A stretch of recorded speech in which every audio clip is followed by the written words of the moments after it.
president's move on this does put Republicans in a pretty difficult position. What do they do?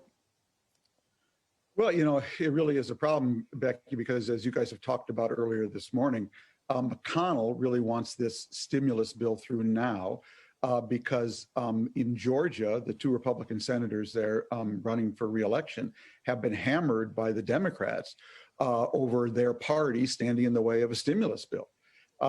And right now, if you look at the latest polling from there, both the Democratic contenders are leading. So obviously, McConnell has a big challenge there. I really don't know what he's going to do. I'm sure right now there's furious negotiations with the White House asking the president, what the hell are you doing?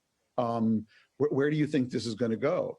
And the fact that the president made this announcement last night, effectively, if you read the stories, they're so bizarre, sort of slipping out of his office, with a tiny film crew going down to the basement of the White House, filming this announcement and then throwing it out into the public with zero consultation.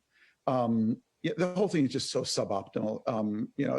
This isn't just watching the sausage being made. This is just so suboptimal for a serious country in the middle of its worst public health crisis in its life.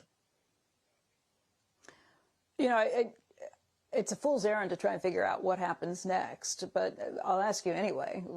Do you think that something gets passed before the holidays, before the end of the year? I mean, it's not just this that matters, but the spending bill that's keeping the government open right now was part of this too. The bill was tied to that.